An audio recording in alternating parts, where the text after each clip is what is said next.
Coordination compound. What is coordination compound? Coordination compound which is called also known as complex compound, যেদেরকে complex কম্পাউন্ডও বলে, বাংলা এটাকে জটিল যৌগ বলা হয়। ঠিক আছে, তো দেখ কমপ্লেক্স কম্পাউন্ড এর আগের চ্যাপ্টার পড়েছিস যে ডি ব্লক এলিমেন্টস। তো ডি ব্লক এলিমেন্টসে ম্যাক্সিমামটাই ফর্ম করে হচ্ছে কমপ্লেক্স কম্পাউন্ড। তখন হয়তো কনফিউশন এটা কি। তো এটা কমপ্লেক্স কম্পাউন্ডের সবার আগে জানতে হবে যে হোয়াট ইজ কোঅর্ডিনেট বন্ড।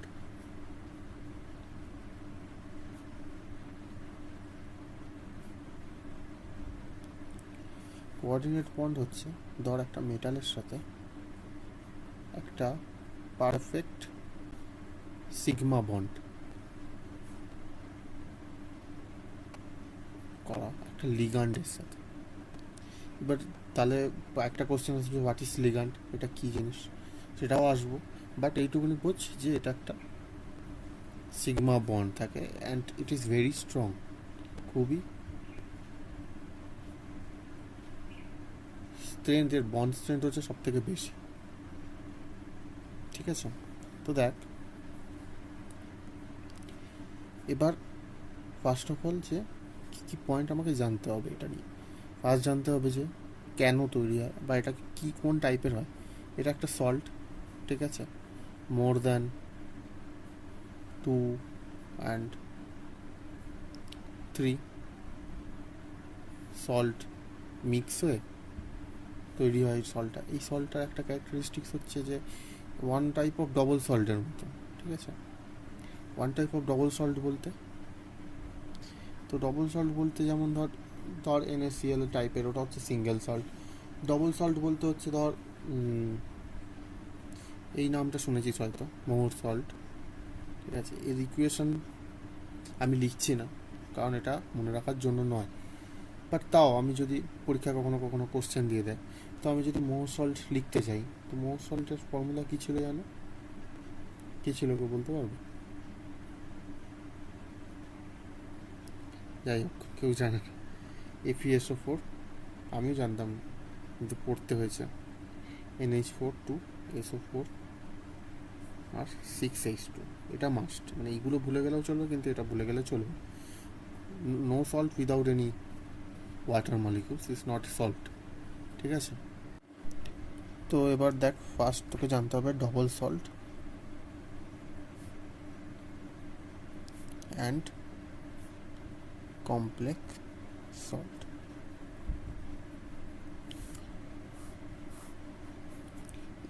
এটাতেও থাকে মোর দ্যান 2 3 সল্টস, আর এটাতেও থাকে সেম, বাট ডিফারেন্সটা কোথায়? ডিফারেন্সটাই হচ্ছে আসল জায়গা। একটা কম্পাউন্ডে ভ্যালেন্সি থাকে, এদের ক্ষেত্রে এই ভ্যালেন্সিটা একটাই থাকে, যেটা হচ্ছে প্রাইমারি, আর এদের ক্ষেত্রে ভ্যালেন্সিটা দুটো দেখতে পাওয়া যায়। এটা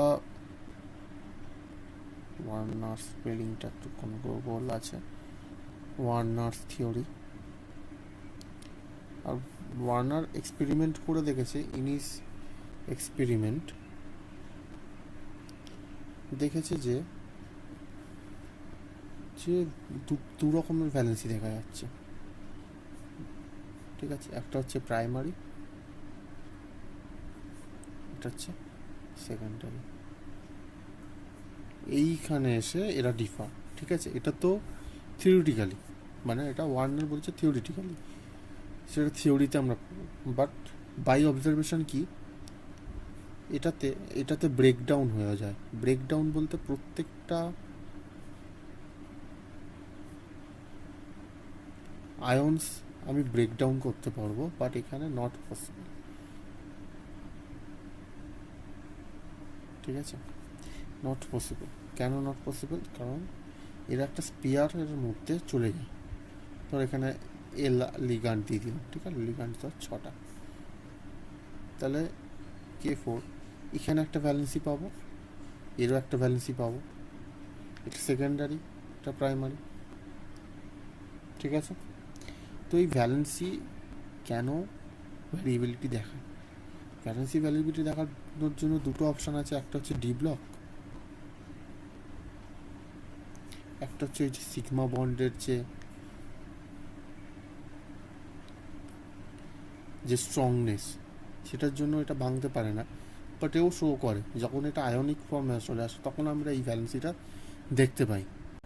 দেখ এবার কিছু টার্ম পড়বো। কী টার্ম পড়বো?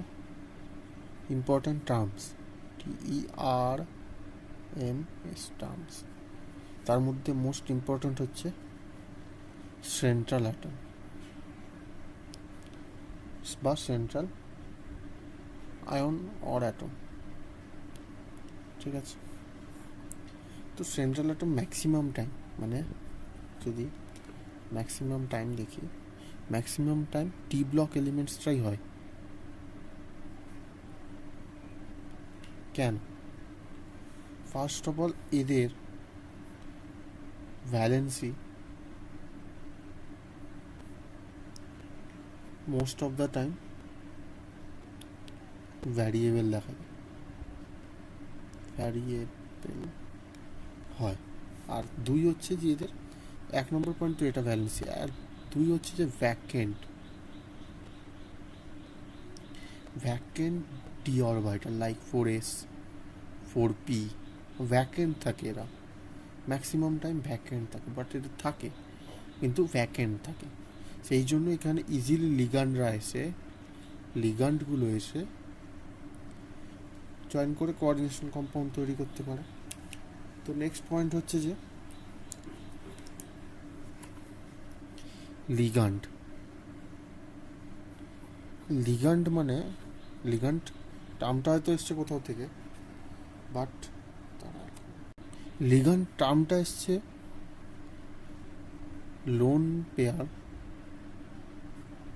ডোনেশন, মানে ডোনেট করে, ডোনেটার বা ডোনর যেটা বলে। আর একটা বলতে পারি যে বন্ড ডোনর, মানে পুরো একটা বন্ডই ডোনেট করে দেয়।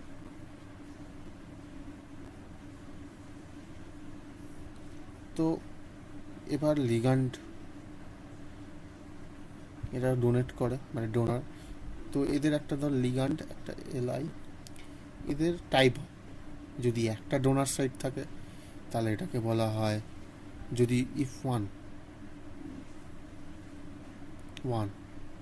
এটাকে বলা হয় মোনোডেন্টেড লিগান্ড। যদি দুটো থাকে তাহলে বাইডেন্টেড। এরকম করতে করতে অনেক কটা থাকলে পলিডেন্টেড। এক্সাম্পলস তোদেরকেই খুঁজতে হবে। তার মধ্যে থেকে যখন Sylhet compound, what is Sylhet compound, এখানেই আসে চিলেট কম্পাউন্ডের টপিকটা। চিলেট কম্পাউন্ডটা কি? চিলেট কম্পাউন্ড যখন দুটো ডোনার সাইড একটা মেটালকে বন্ড করছে, একটা বন্ড করার জন্য ইনভলভ হচ্ছে, ঠিক আছে, একটা সিঙ্গেল আয়নকে বা সিঙ্গেল মেটাল আয়নকে বন্ড করার জন্য দুটো লিগান্ডই ডোনেট করছে, তখন সেটাকে বলা হয় চিলেট, CHELATE, চিলেট কম্পাউন্ড। ঠিক আছে, চিলেট কম্পাউন্ড বলা হয়। এর আরেকটা টপিক হচ্ছে অ্যাম্বিডেন্ট লিগান্ড। অ্যাম্বিডেন্টেন্ট লিগান্ডটা হচ্ছে যখন একটা লিগান্ড ধর SCN-, ঠিক আছে, তো SCN-, এখানে CN এর সাথে কোনো একটা মেটাল আয়নের বন্ড তৈরি হলে ও এস এর থ্রুতে গিয়ে বন্ডটা করে, সেই বন্ডটাও স্ট্রং হয়। এটা নয় যে স্ট্রং হয় না, স্ট্রং হয়, বাট থ্রু অর মধ্যে দিয়ে, মানে এসের থ্রুতে, মানে এইকে গিয়ে বন্ড করে, ওই গিয়ে এস একটা মেটালের সাথে বন্ড করে। ঠিক আছে, এটাকে বলা হয় অ্যাম্বিডেন্টেন্ট লিগ্যান্ড। এরও এক্সাম্পল বই থেকে পড়তে হবে। নেক্সট হচ্ছে যে কোঅর্ডিনেট নাম্বার, যেটাকে CN নাম্বারও বলা হয়। ঠিক আছে। সিএন নাম্বারটা কি? সিএন নাম্বারটা হচ্ছে ধর একটা মেটালের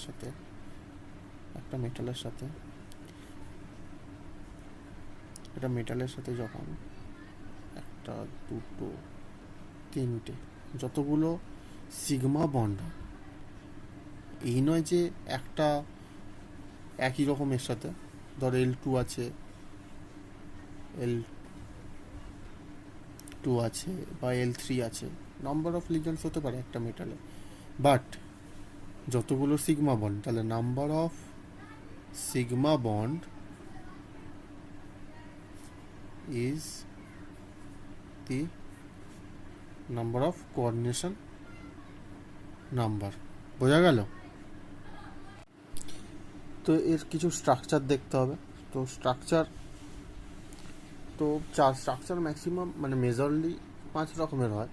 তো 5 রকমের মধ্যে 5 রকমটাই জেনে নেবো, ঠিক আছে।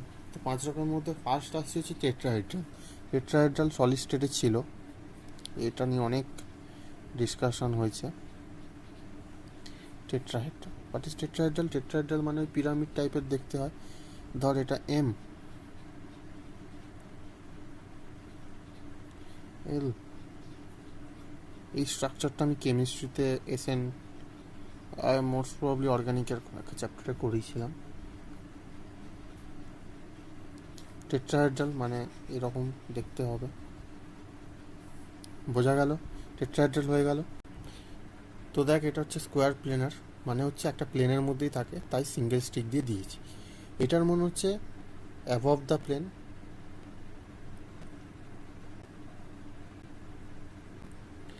এটা হচ্ছে বিলো দ্য প্লেন। এটা উল্টো হতে পারে, একটু দেখে নিস, ঠিক আছে। তো এটার মিনিং জানিস। দেখ অক্টাহেড্রালের ক্ষেত্রে দেখ, এটা কিন্তু আলাদা একটা প্লেনে আছে, এটাও একটা আলাদা প্লেনে আছে, মানে এটা নিচে আছে, এটা উপরে আছে, এই দুটো একটা প্লেনে আছে।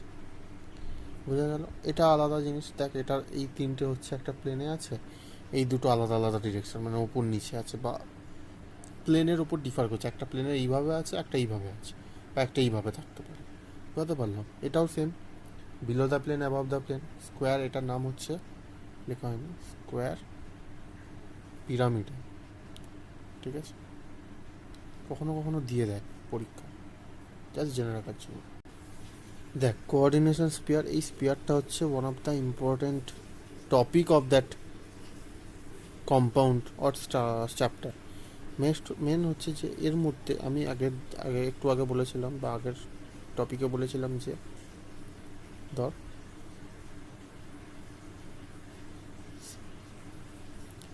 এখানে ডবল সল্ট যদি এটা হতো, তাহলে এই থার্ড ব্র্যাকেটগুলো থাকতো না, ঠিক আছে। এই থার্ড ব্র্যাকেটগুলো থাকতো না, এবং প্রত্যেকটাকে আমি একটা ইন ফর্ম অফ সামথিং পেতাম।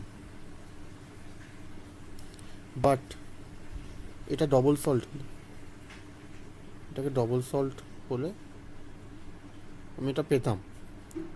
যখন কমপ্লেক্স সল্টের জন্য, for that complex salt we don't get each of the ions separate, we can't separate it or break down all of the ions.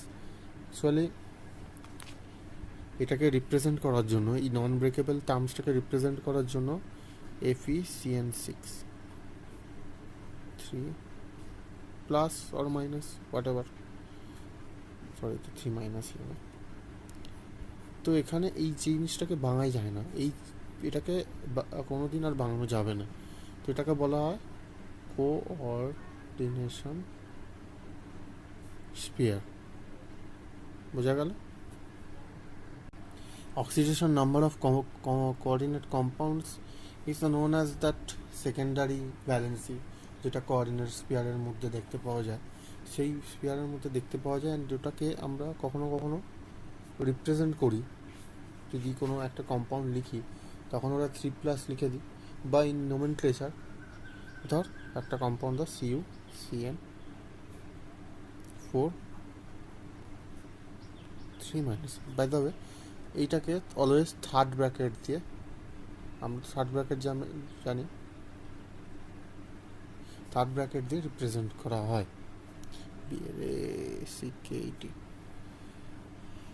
Third bracket দিলেই এটাকে কোঅর্ডিনেট স্পিয়ার হিসেবে identify করা যেতে পারে।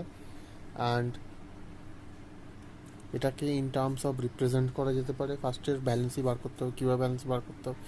তো এটা সিএন মাইনাস হয়, 1 মাইনাস তাহলে যদি আমি এটাকে এক্স ধরি, এক্স প্লাস -1 ইন্টু 4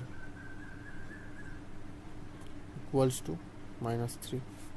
তাহলে ওখান থেকে আমার এটার ভ্যালু হবে হচ্ছে +1। দেন আমি এটাকে রিপ্রেজেন্ট ইউ আই এটা লেখা যেতে পারে, ঠিক আছে। তো এর নোমেনক্লেচার যখন করব, এটা পুরোটাই আছে নোমেনক্লেচারে, ঠিক আছে। কোঅর্ডিনেশন নাম্বার এটাও লিখতে পারি ইন টার্মস অফ এনি ইকুয়েশনসে। আর আমি যদি রিটেনে লিখি নোমেনক্লেচারের সময়, তখন আমাকে এটা দিতেই হবে মাস্ট, কপার লিখতে পারি, ঠিক আছে। তো আইসোমারিজম কি হয় না, same number of elements having different structure, ঠিক আছে। তো এটা পুরানো জিনিস। তো কোঅর্ডিনেশন কম্পাউন্ডে isomerism is a major topic, among all the topic major topic. তো এর মধ্যে আইসোমারিজমের দুটো টপিক হয়, একটা হচ্ছে স্টেরিও আইসোমারিজম, একটা হচ্ছে স্ট্রাকচারাল আইসোমারিজম। স্টেরিওর মধ্যে হচ্ছে যে হার্ডকোর স্টেডি জিওমেট্রিক্যাল পড়ছে আর অপটিক্যাল পড়ছে। আর স্ট্রাকচারাল বলতে অলরেডি স্ট্রাকটেড, যে কীভাবে স্ট্রাকটেড হয়েছে, কীভাবে দে আর লিঙ্কড, দেয়ার আইসোমারিজম যে রিলেশনশিপে আছে কীভাবে, সেটা, ঠিক আছে। তো এরপরে স্ট্রাকচারাল আইসোমারিজমে চলে আসি। তো স্ট্রাকচারাল আইসোমারিজমে সবথেকে মেন ইম্পর্টেন্ট টপিক হচ্ছে জানতে হবে যে কোনটাকে সিস বলে। সিস হচ্ছে সেম সাইডে যেটা থাকে, কোইনসাইড। আর ট্রান্স হচ্ছে ট্রান্সভার্স, ঠিক আছে। ট্রান্স এটা জানা আছে।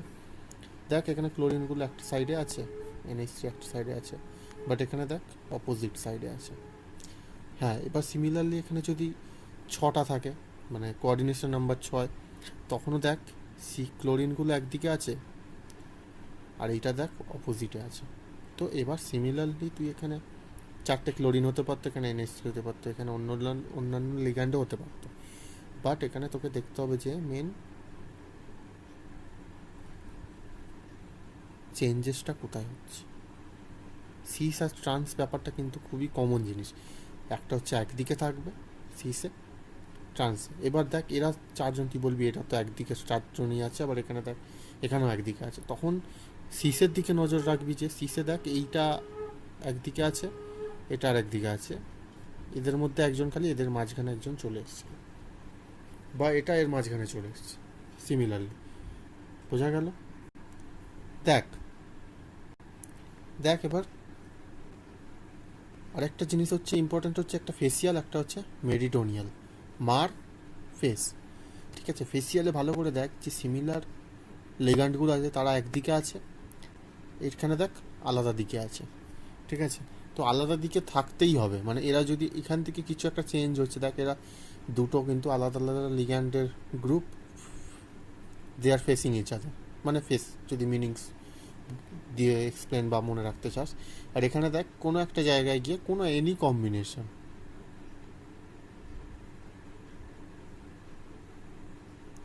কম্বিনেশন ডিফারেন্ট ফ্রম ফেস,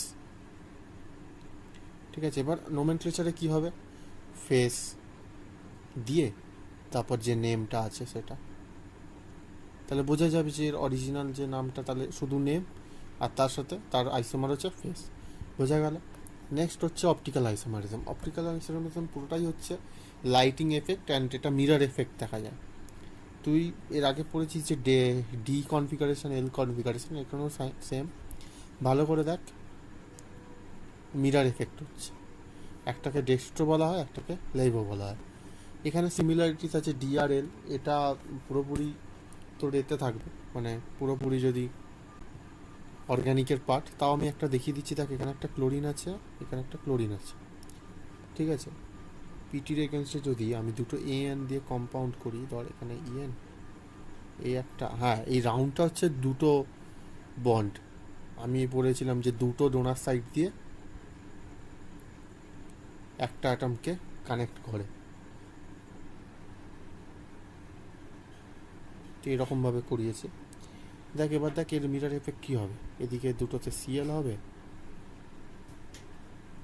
আর এখানে তো দেখ, এখানে দেখ সিএল, এখানে একটা ইএন তৈরি হয়ে যাবে, এখানে একটা ইএন তৈরি হয়ে যাবে।